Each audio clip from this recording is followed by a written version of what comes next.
This week we're going to be looking at how some disorders are inherited. So you might know some people who work in the scientific industry, you may not. Think about who you do know and how they might use their knowledge of inheritance and how they might use that and why. And think about whether you know anyone who works in one of these jobs. If you know me, you probably do, because I used to work for GlaxoSmithKline just up the road, and I worked there for quite a long time before I became a teacher. And some of the projects that I worked on were involved with diseases that were inherited.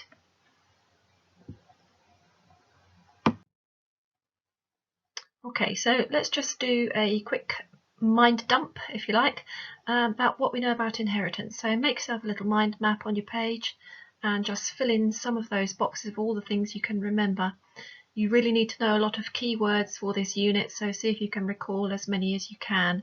Pause the slide now and have a little think about that, please.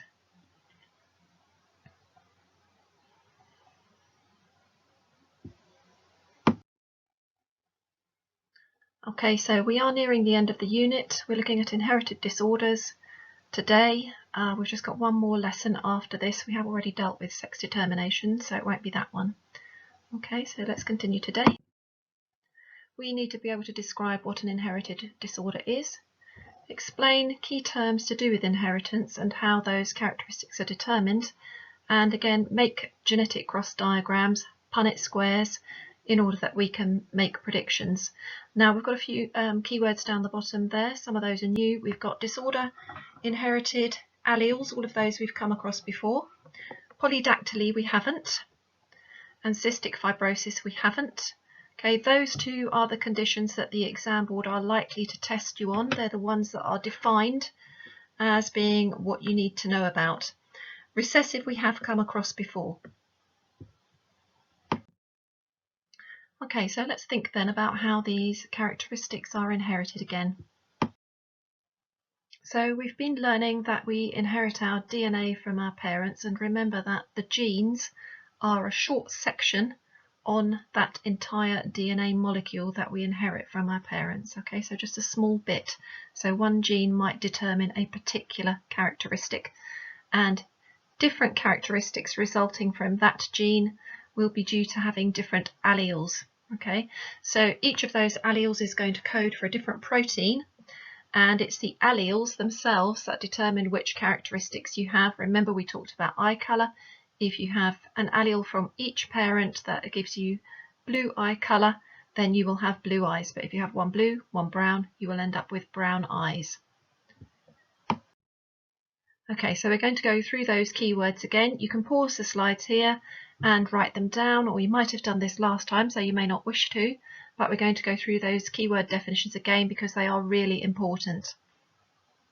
Okay, so first one, dominant means that the phenotype is going to be expressed even if you only inherit one of those alleles. So again, eyes.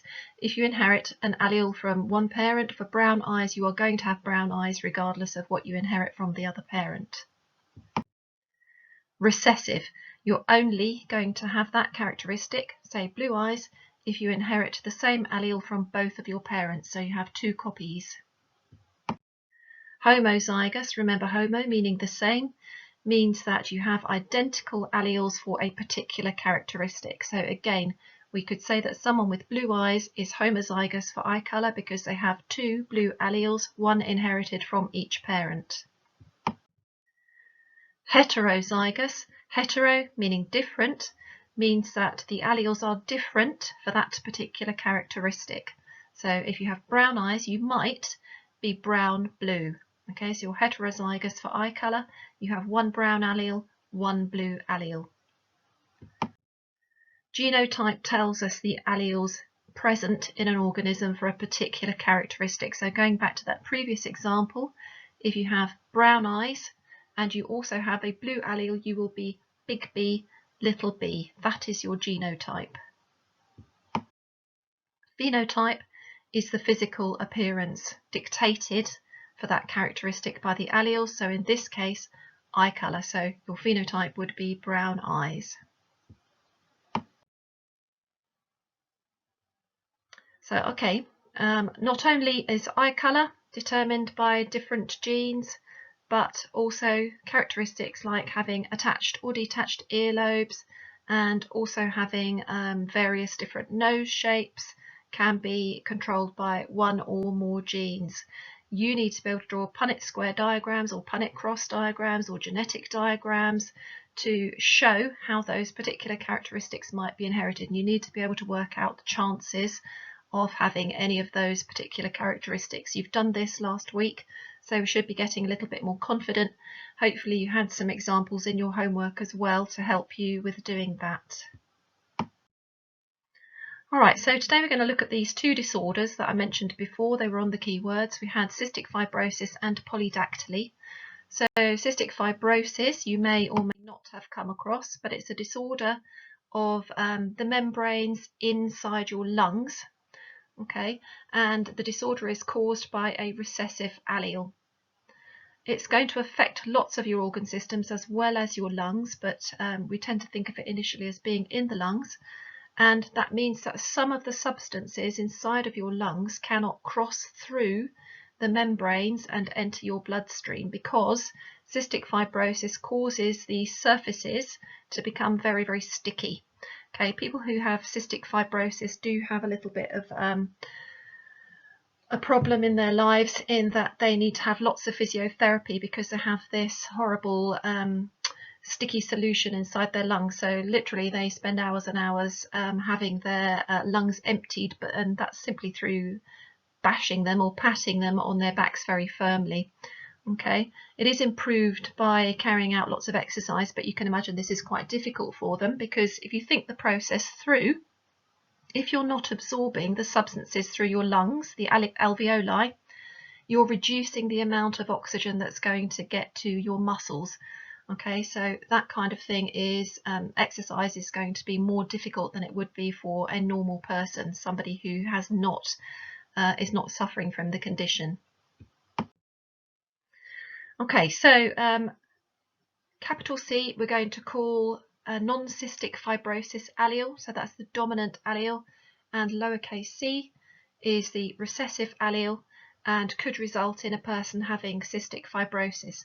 So if we look at some parents, a pair of parents, two individuals have got the following genotypes. The mother is big C, little c, and so is the father. Okay, so what would the genotype, what would the phenotype of both the mother and the father be? Have a little think about that. Okay. Right, we know the genotype is big C, little c.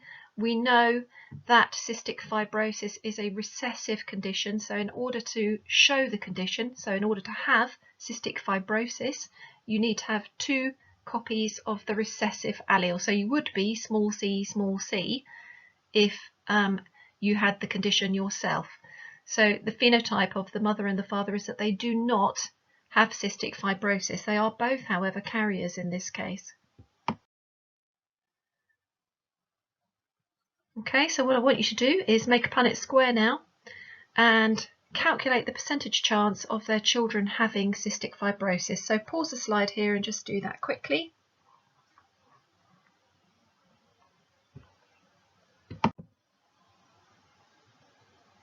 Okay, hopefully you've come up with a result.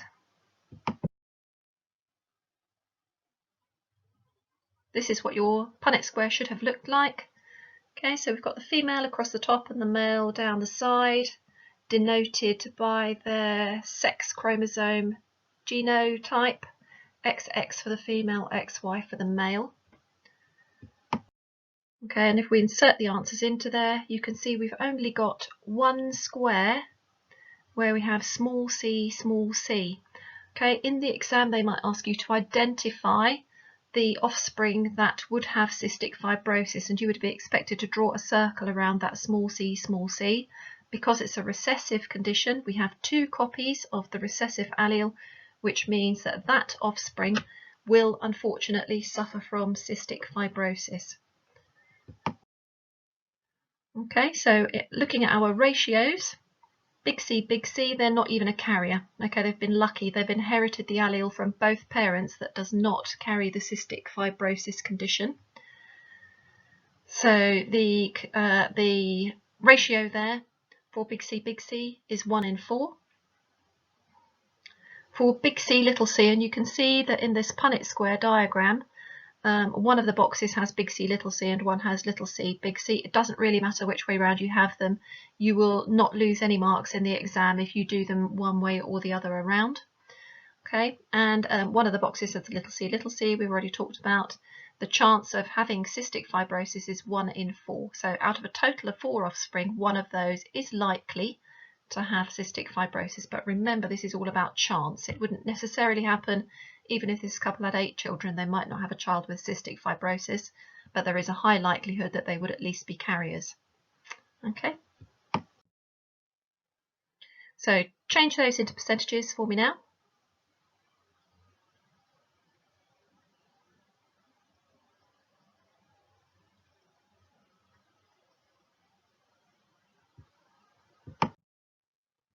Okay, and you should have had no cystic fibrosis, 25%, being a carrier, 50%, and having the condition of cystic fibrosis should also be 25%. Okay, next one we're going to think about then is polydactyly. You may or may not have heard of polydactyly, I don't know. So here are a couple of images of people with polydactyly. You can see the top one, there are 6 fingers on both of the hands of this person. Quite often it is the little finger that you get an extra one on, but it doesn't have to be. And in the bottom image there is a picture of somebody with really a rather excessive number of toes. If you look on the internet, you'll be able to find dozens and dozens of pictures that show you what polydactyly might look like. It's a disorder that causes you to have additional fingers or toes. Okay, and this is caused by a dominant allele, and that means that you only have to inherit it from one of your parents in order for that to be passed down the line. Okay, quite often when a baby is born with the additional fingers or toes, they are removed soon after birth. So they're tiny, so they just kind of clip them off. A surgeon will do that. There are other more serious diseases and conditions, however, which are caused by a dominant allele, things like Huntington's disease, which is a condition that will develop later on, so you won't see it from birth, but it will develop in middle age, and it affects your nervous system and can eventually, well, will eventually lead to death. Okay, so here we have the genotype and the phenotype for polydactyly. So the genotype can be capital P, it's dominant, remember, so we capital P, the person will have polydactyly, and even if they only have one copy of the gene, so one allele that is the polydactyly allele, big P, little p, they will still have polydactyly. In order to not have it, you must have both of the recessive alleles, so little p. So if we've got 2 parents that have the genotypes, father is big P, and mum is little p, we're going to construct a Punnett square diagram and have a look at the likelihood of the offspring having polydactyly. And then I want you to write down the ratios as well for each of the different conditions. Okay, let's pause the slide and have a go at that, please.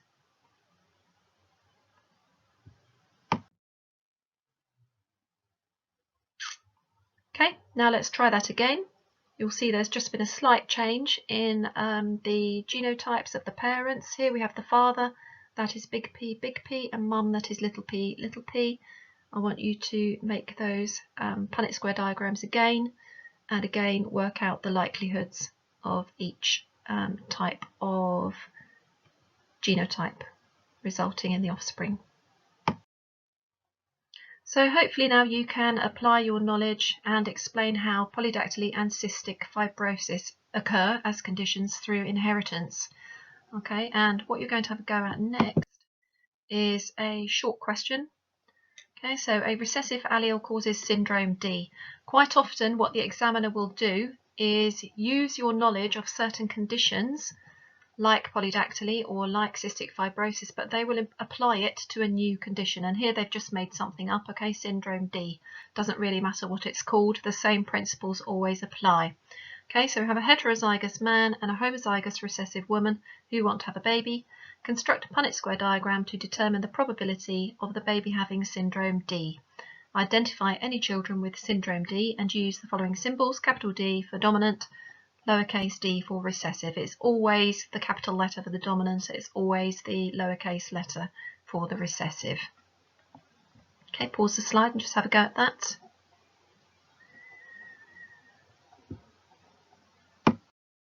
For marking point 1, you should have got the father's genotype correct, big D, little d. You should have got the mother's genotype correct, little d, little d. You should have derived the offspring correctly. That means you need to have filled in the boxes correctly based on the mother and the father's genotypes. And you need to have identified that child, that potential child, with the syndrome by putting a circle around it. And for the final marking point, you needed to have given the chance of having the syndrome, so 0.5, 50%, or a 1 in 2 chance.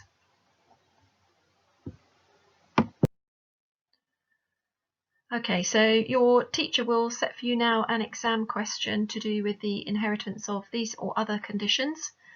And we're just going to go on finally to go over the Punnett squares from earlier in the lesson, which I will display for you now.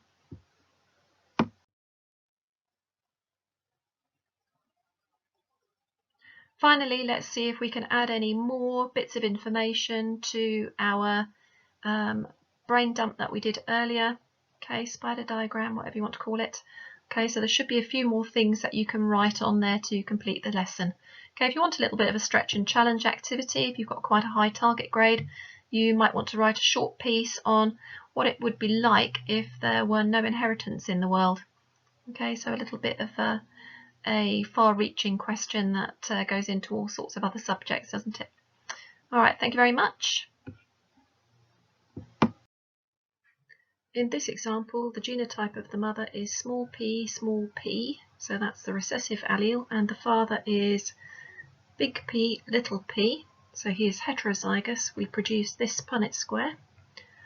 So the mother across the top, small p, and the father down the side, big P, little p, and in 2 of those squares we have the dominant allele displayed, meaning that there is a 50% chance of any offspring having polydactyly. In this example, where the mother is homozygous for the recessive allele, small p, and the father is homozygous for the dominant allele, we produce this Punnett square. Okay, and as you can see, every one of the offspring choices has a small p and a large P present, and therefore there is a 100% chance of the children having polydactyly.